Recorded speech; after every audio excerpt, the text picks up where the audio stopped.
লালু।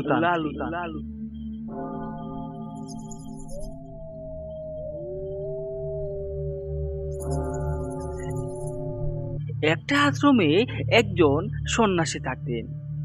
ওনার নাম লালু। উনি সারা জীবন ভগবানের আরাধনায় কাটিয়ে দিয়েছেন। উনি একাকিত্বেই জীবন যাপন করেন। ওনার জীবনটা সঁপে দিয়েছেন ওপরওয়ালা মানে ভগবানের চরণে। উনি রোজ দিন বন থেকে ফলমূল এবং কাঠ সংগ্রহ করতেন এবং তা দিয়েই ভগবানের সেবা লাগাতেন। তারপর নিজে সেই সেবা গ্রহণ করতেন। এইভাবেই লালু সাধুর জীবনটা কাটছিল। একদিন বৃষ্টি ভেজা দিনে লালু সাধু তিনি জঙ্গলে গিয়েছিলেন কিছু ফলমূল আহার সংগ্রহ করতে। কিন্তু সেই জঙ্গলে যেতেই তিনি শুনতে পেলেন এক করুণ আর্তনাদ। কে যেন ফুঁপিয়ে ফুঁপিয়ে কান্না করছে, কারুর কাছে কেউ যেন ভিক্ষা চাইছে। প্রথমে লালু সাধু এই শব্দটা শুনে চমকে গেলেন, কারণ তিনি দীর্ঘদিন যাবৎ এই জঙ্গলে যাতায়াত করেন। এই জঙ্গলই ওনাকে আহার সংগ্রহ করতে সাহায্য করে, এক ধরনের জীবিকাই। তাই এখানে ওনার রোজ দিনই যাতায়াত করতে হয়। তবে ওনার জানা মতো এখানে কোনো মানুষ আসে না, কারণ এই জঙ্গলটা ঘিরে একটা গল্প রয়েছে। যাই হোক, আমরা মেইন গল্পে ফিরে আসি। তিনি এই শব্দটা শুনে চমকে গেলেন। তিনি প্রথমে এই শব্দটাকে একটা মনের ভুল ভেবে উড়িয়ে দিলেও পরবর্তী সময় তিনি আবারও সেই একই শব্দ শুনতে পান। উনি মনে মনে ঠিক করেন উনি শব্দটাকে অনুভব করবেন এবং শব্দটিকে অনুসরণ করে তিনি দেখবেন এই গভীর অরণ্যের মধ্যে কে এইভাবে আর্তনাদ করছে। হে ঈশ্বর, হে ঈশ্বর, আমাকে একটু সাহায্য করো প্রভু, আমি আর পারছি না। আহ শব্দটা শুনে শুনেই তিনি কিছু দূর এগোনোর পর হঠাৎ দেখতে পেলেন একটা যুবক যে একটা গাছের নিচে লম্বা হয়ে পড়ে আছে এবং তার মুখ থেকেই সেই আর্তনাদের শব্দটা ভেসে আসছিল।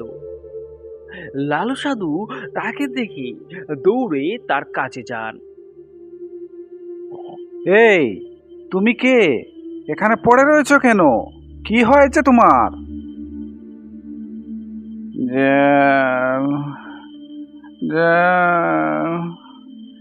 আমাকে একটু জল দাও। লালু সাধু এই কথা শুনে ওনার হাতে থাকা একটা কলঙ্ক থেকে জল বার করেন এবং সেই ছেলেটার মুখে ছিটিয়ে দেন এবং খানিকটা জল ওর মুখেও দেন। জলটা খেয়ে সেই ছেলেটার কিছুটা শক্তি ফিরে আসে। তারপর লালু সাধু সেই ছেলেটিকে তুলে গাছে হেলান দিয়ে বসিয়ে দেন। তারপর তার কাছে জিজ্ঞাসা করতে শুরু করেন, তুমি কে? তোমাকে আগে তো কখনো এই জায়গা দেখিনি। তুমি কোথা থেকে এসেছো? আর এই জঙ্গলের মধ্যে তুমি কি করছো একা একা? তখন সেই ছেলেটা বলতে শুরু করে, কি বলবো বাবা, আমি দিন দরিদ্র মানুষ। এই তো জঙ্গলেই আমার ভরসা। আমি এখান থেকে কাঠ কুড়িয়ে এখান থেকেই আমি নিয়ে যাই হাটে। ওইগুলোই বিক্রি করে আমার পেটটা কোনো মতে চলে। কি করব, কিছু করার নেই। আমার আমার সংসারের কেউ নেই, আমি এইভাবেই আমার সংসার চলছে। আচ্ছা, আমি সবই তো বুঝলাম। তাহলে তুমি এইভাবে মাটিতে পড়ে গড়াগড়ি খাচ্ছ কেন? আর তোমার এই দুরবস্থা কেন? আরে কিভাবে পড়েছি বাবাজি, কি বলবো। অনেক দিন থেকে আমার এই পেটে কিছুই যায়নি। ভাবলাম আজকে এখান থেকে কিছু কুড়িয়ে নিয়ে যাই, হাটে বিক্রি করে কিছু যদি মিলে। কিন্তু অনেক দিন থেকে বাবা আমার পেটে কিছু পড়েনি, তাই হঠাৎ কিভাবে আমার মাথা ঘুরে পড়ে যায় আমি বলতে পারিনি, গলাটা শুকিয়ে খাট। ও আচ্ছা, তোমার কথাটা শুনে আমার ভিতরটা কেঁপে উঠেছে। চিন্তা করো না, এই সংসারে যার কেউ নেই তার ভগবান আছে। চিন্তা করো না। আচ্ছা, একটা কথা বলি, তুমি কি আমার সাথে আমার আশ্রমে যাবে? যদি যাও তাহলে আশ্রমে গিয়ে তোমার কোনো কিছুরই অভাব হবে না, আর তুমি আমার সাথে থাকবে আর ভগবানের দিনরাত সেবা করবে। এটাই তো আমাদের মানব জীবনের আসল উদ্দেশ্য। তুমি কি আমার সাথে যাবে? তখন সেই ছেলেটা আর কোনো কিছু চিন্তা করলো না। এমনি তো তার দিন খুব খারাপ যাচ্ছে, তাই সে সাধু বাবার হাত ধরে সেখান থেকে চলে আসে এবং সেখান থেকেই সাধু বাবার হাত ধরে সে আশ্রমে চলে আসে। এখানে এসে যে পরিবেশটা সে দেখতে পায় তাতে তার মনটা এমনিতেই জুড়িয়ে যায়। এত সুন্দর পরিবেশ, চারিদিকে ফুলের গাছ, ফলের বাগান, এত সুন্দর সবকিছু, তা দেখেই সে ছেলেটার মন ভরে ওঠে এবং সেখানে আহারেরও কোনো অসুবিধা নেই।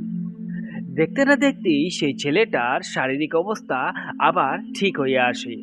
সে প্রচণ্ড খুশি এবং সাধু বাবার সান্নিধ্য পেয়ে সেও আধ্যাত্মিক লাইনের মানুষ হয়ে গেছে।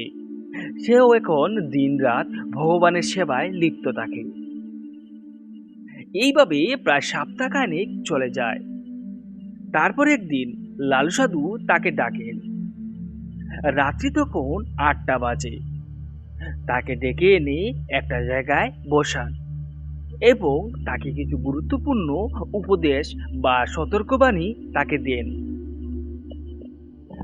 আচ্ছা শুনো ছেলে, এতদিন তো তুমি আমাদের আশ্রমে থাকলে, তোমার তো নামটা জানা হয়নি। তোমার নামটা কি, একবার বলবে আমাকে? হ্যাঁ, আমিও তো আপনাকে আমার নামটি বলিনি, আমার নাম সন্দীপ। আচ্ছা, তোমাকে এত রাত্রিতে এখানে ডাকার একটাই কারণ, তোমার সাথে কিছু গুরুত্বপূর্ণ কথা আছে। বসো এখানে। তোমাকে এখানে থাকতে হলে কয়েকটা নিয়ম মেনে চলতে হবে। তুমি কি সেই নিয়মগুলি মেনে চলতে পারবে? হ্যাঁ হ্যাঁ, আপনি বলুন। শুনো তাহলে, তোমাকে রোজ ভোর 4টার সময় উঠে ভগবানের সেবা দিতে হবে। প্রতিদিন এই নিয়মটা পালন করতে হবে। আর একটা নিয়ম, প্রতি মাসে 2বার একাদশী আসে, সেই একাদশী তোমাকে পালন করতে হবে। শেষ সতর্কবাণী আমি তোমাকে বলে দিচ্ছি। আর তুমি ওই জঙ্গলে যাবে ঠিক আছে, ফলমূল কাঠ সব কিছুই নিয়ে আসবে ঠিক, কিন্তু আর আমি ছাড়া এই জঙ্গলে অন্য কোনো মানুষ যদি ওই জঙ্গলের মধ্যে যজ্ঞ করতে দেখো, তুমি কিন্তু ওর কাছে যাবে না। আমার এই বাণীটা যাতে তোমার সর্বদা মনে থাকে, ভালো করে এই কথাটা গেঁথে নাও। লালু সাধুর সমস্ত শর্ত শুনে সে মাথা নাড়ায়। তার কোনো কিছুতেই আপত্তি ছিল না, কারণ এই ত্রিভুবনে তার আর কেউই নেই। একটা ঠিকানা সে পেয়েছে, এই ঠিকানাটা সে কোনো অবস্থায় হারাতে চায় না। তাই সে সমস্ত কিছুতেই মাথা নাড়িয়ে সম্মতি জানায়। এইভাবেই 1 মাস কেটে যায়। এবার সন্দীপ ধীরে ধীরে লালু সাধুর বিশ্বাস অর্জন করে ফেলে। তাই লালু সাধুও তাকে মন থেকে বিশ্বাস করতে শুরু করেন। তাকে সমস্ত ঠাকুরের গড়ে যাওয়ারও অনুমতি লালু সাধু তাকে দিয়ে দেন। সন্দীপ রোজ সেই জঙ্গলে যেত এবং সেখান থেকে ফলমূল এবং কিছুটা কাঠও সংগ্রহ করে নিয়ে আসতো। এইভাবেই সন্দীপ সেই আশ্রমটা পরিচালনা করত। তার এই পরিশ্রমী ব্যবহার দেখেই লালু সাধুও প্রচণ্ড খুশি। তিনি মনে মনে বলতেন, না, ছেলেটা তো অনেক ভালো, কাজকর্ম তো ভালোই করে যাচ্ছে। আমার পর এই আশ্রমের দায়িত্ব এই ছেলেটাকেই দিয়ে যাব। সন্দীপও লালু সাধুর প্রতি খুব আস্থাবান এবং শ্রদ্ধা জ্ঞাপন করত। রোজ দিন সেই জঙ্গল থেকে কাঠগুলো নিয়ে আসতো এবং সাধু বাবার সাথে কথা বলতো। তবে একদিন এর ব্যতিক্রমী একটা ঘটনা ঘটল। সন্দীপও সাধু বাবার প্রতি খুবই আস্থাবান এবং খুবই শ্রদ্ধা জ্ঞাপন করত। সে সাধু বাবার কোনো কথার অমান্য করত না। এরকমই একদিন বৃষ্টি ভেজা দিনে সাধু বাবা সন্দীপকে বললেন, সন্দীপ, তুমি আজকে একটু জঙ্গলে যাও, কিছু ফলমূল কাঠ নিয়ে এসো। সন্দীপও তখন সাধু বাবার কথায় মাথা নাড়িয়ে চুপচাপ সেখান থেকে বেরিয়ে পড়ল সেই জঙ্গলের উদ্দেশ্যে। তবে বাকি দিনের তুলনায় তার যেন আজ একটু বেশি দেরি হচ্ছে। ওদিকে সাধু বাবা পাত্র নিয়ে রেডি। জঙ্গল থেকে খানিকটা ফলমূল বা সবজি নিয়ে আসলে সেখানে উনুন জ্বলবে। কিন্তু বাকি দিনের তুলনায় সন্দীপ যেন আজকে একটু বেশি দেরি করছে। তাই সাধু বাবা সেখানেই বসে আছেন সন্দীপের অপেক্ষায়। প্রায় 2 ঘন্টা পর সন্দীপ জঙ্গল থেকে ফিরে আসলো। তার হাতে তেমন একটা ফলমূল বা কাঠও নেই। তা দেখে সাধু বাবা তাকে জিজ্ঞেস করলেন, কি সন্দীপ, আজকে দেখি জঙ্গল থেকে আসতে অনেকটা দেরি হয়ে গেল, আর কাঠ ফলমূল এত অল্প পরিমাণে নিয়ে আসলে, কি হয়েছে? আরে যা পেয়েছি তাই নিয়ে এসেছি, এটি না হলে বলুন আবার যাব। সন্দীপের এরূপ কথা শুনে সাধু বাবা কিছু বিস্মিত হয়ে পড়লেন। আচ্ছা, সন্দীপ এভাবে আমার সাথে কথা বলছে কেন? সে তো এরকম আমার সাথে কোনোদিনও কথা বলে না। সন্দীপ কি আমার কথায় রাগ করেছে? সন্দীপ এরূপ কথা বলেই সেখান থেকে সেই ফলমূল কাঠগুলো রেখে সেখান থেকে চলে যায়। সাধু বাবা ভাবলেন হয়তো খানিকটা রাগ হয়েছে এবং তার পরিশ্রম হয়েছে। যাই হোক, পরবর্তী সময়ে তিনি ওর সাথে কথা বলে সবকিছু মিটমাট করে নেবেন।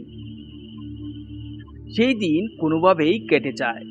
পরের দিন সন্দীপ আবার নিজে থেকেই রেডি হয়ে গেছে। সে নিজে থেকেই সেই জঙ্গলে যাবে। তখন সাধু বাবা তাকে বললেন, সন্দীপ, তুমি কোথায় যাচ্ছ? আজ জঙ্গলে যেতে হবে না। তুমি কালকে ফলমূল যা নিয়ে এসেছো তা নিয়ে আমরা 3-4 দিন কেটে যাবে। আজ যেতে হবে না। না না, যেতে হবে, আমার কিছু দরকার আছে। সন্দীপের মুখে এইরূপ কথা শুনে সাধু বাবা আরো বিস্মিত হয়ে পড়লেন।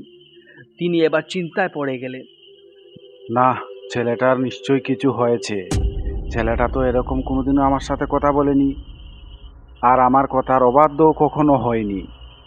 না, এবার আমাকে বিষয়টা দেখতে হবে। ওদিকে সন্দীপ এই কথা বলেই সেখান থেকে বেরিয়ে পড়ল জঙ্গলের উদ্দেশ্যে। সে খানিকটা সময় জঙ্গলে ওদিক ওদিক হাঁটাহাঁটি করতে শুরু করলো।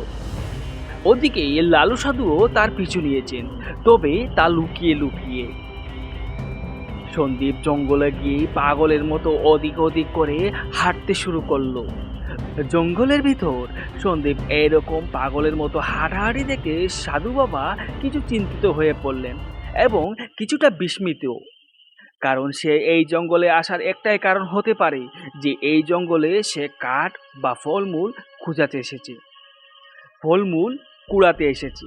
তবে তা না করে সে এই জঙ্গলে এদিক ওদিক ছুটছে কেন? কি এমন জিনিস খোঁজাচ্ছে? সন্দীপ এদিক ওদিক খোঁজাতে খোঁজাতে অনেক দূরে চলে যায়। অনেক গভীর অরণ্যে সে প্রবেশ করে। সাধু বাবাও ঠিক তার পেছনে। হঠাৎ সাধু বাবা দেখতে পান দূরে কোথাও আগুন জ্বলছে, তা থেকে হালকা একটা ধোঁয়া উঠছে। সন্দীপ সেই ধোঁয়া দেখে পাগলের মতো ছুটে যায় সেই ধোঁয়ার দিকে। সাধু বাবাও তার পিছু নিয়েছেন।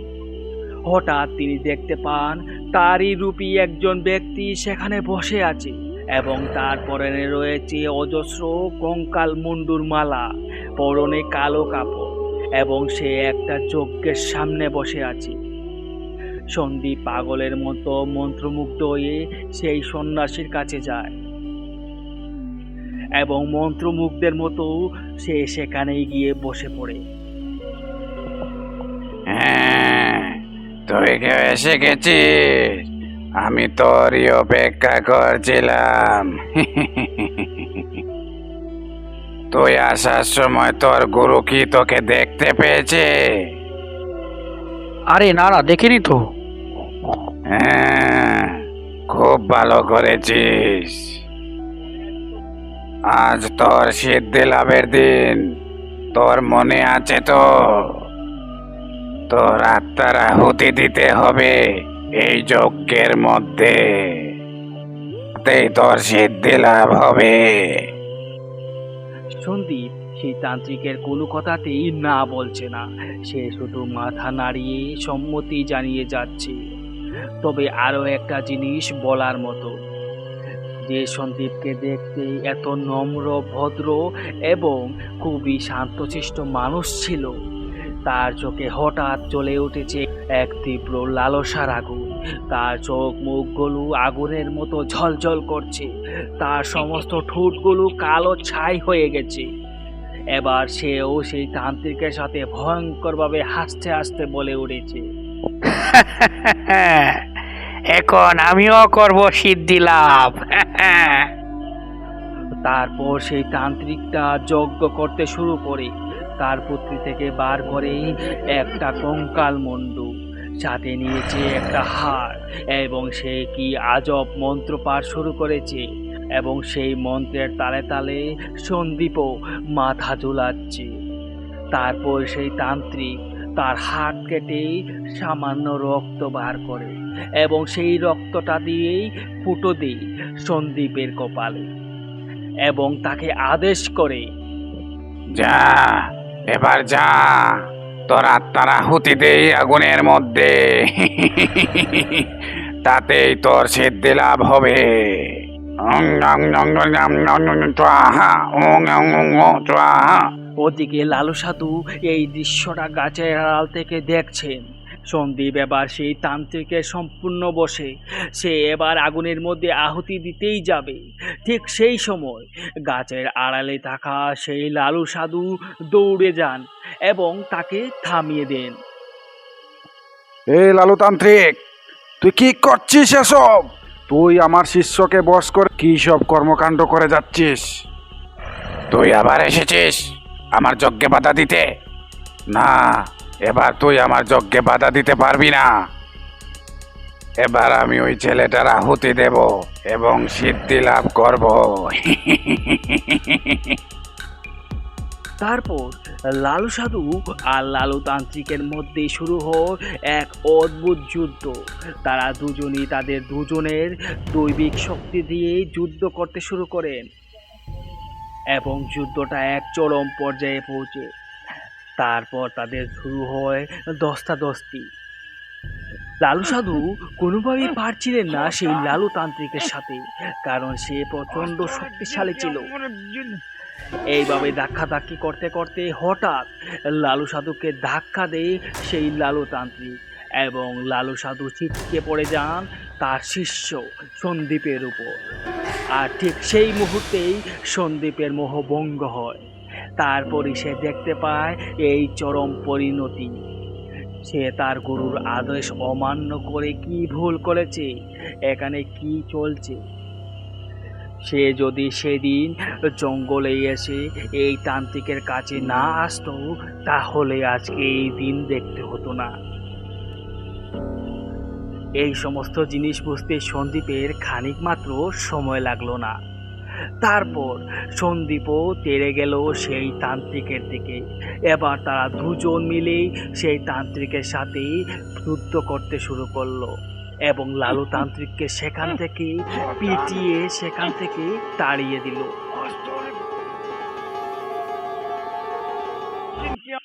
তারপর সন্দীপ তার গুরুর পায়ে ধরে ক্ষমা চাইতে শুরু করলো। গুরুদেব, গুরুদেব, আমাকে ক্ষমা করে দাও। আমি সেদিন জঙ্গলে এসে সেই তান্ত্রিকের কাছে গিয়েছিলাম, আর তাতেই আমার এই সর্বনাশ হয়েছে। গুরুদেব, আমাকে শেষবারের মতো ক্ষমা করে দাও। সন্দীপের কথা শুনে লালু সাধুর মন গলে যায়, এবং তিনি তাকে টেনে বুকে তুলে নেন এবং তাকে বলেন, ভুল মানুষ মাত্রেই হয়। তুমি তোমার ভুল বুঝতে পেরেছো, সেটাই অনেক। চলো এবার আশ্রমের দিকে যাই।